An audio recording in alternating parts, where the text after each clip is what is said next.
May kurot kami ngayon guys.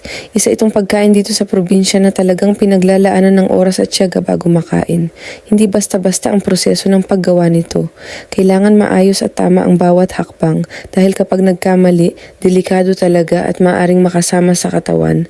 Kaya dito sa amin talagang ingat na ingat kami pagdating sa pagkain na ito. Nabili ko ito online pero taga rito lang din naman yung nagbebenta. Support lokal lang tayo.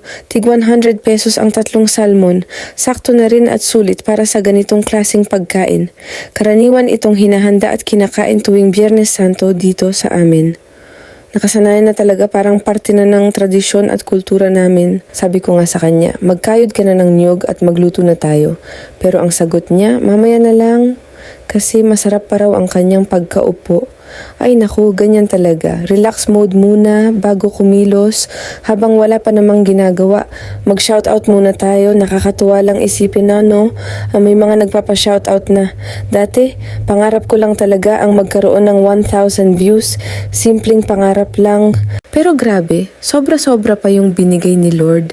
Talagang kapag may tiyaga at konting push, may bunga rin pala. At syempre isa na rin ito sa mga biyayang dumating dahil sa tito ko. Huwag po kayong mag-alala. Kapag dumating na po tayo sa panahong malaki na, ang sahod kay Meta ipapaayos ko rin po ang kubo niya. Unti-unti lang tayo, walang minamadali. Sa ngayon naman, hindi po namin siya pinapabayaan lalo na pagdating sa pagkain. Minsan nga kahit may pera siya, mas pinipili pa niyang tumambay sa mga kaibigan niya. Ganun talaga ang buhay. Simple lang pero masaya.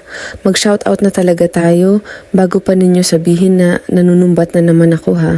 Shoutout po kay J. Navarro from Pampanga. Shoutout din po kay JST Turado from Planet Mars.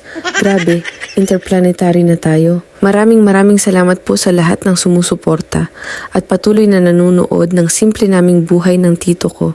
Sana po hindi kayo magsawa sa amin. Malaking bagay po ang bawat view, like, comment at share ninyo. I-flex ko na rin po si Isidro Tepash. Suportahan din po natin siya. At sa mga katulad ko po na small content creators, tulungan at suportahan po natin ang isa't isa. Walang malaki o maliit dito, basta totoo at galing sa puso. Maraming salamat po guys at sama-sama pa tayong magkwentuhan sa susunod na vlog. Hindi rin talaga siya nakatiis, maya-maya pinuntahan na rin niya ang kaibigan niya. Pagdating doon, ayun na, parang kani-kaniyang opinyon at kung ano-ano na ang pinag-uusapan. Maraming payo, maraming kwento at maraming salita. Sabi niya, hindi na raw siya magpapauto, hindi na rin daw siya basta-basta maniniwala. Kasi pinipirahan lang daw siya, ginagamit lang daw siya. Ang tapang pakinggan, parang buo na ang loob at desidido na talaga. Pero ewan ko ba, nung makita lang na may dumating, parang biglang nag-iba ang ihip ng hangin. Para bang nahigop agad yung sinabi kanina.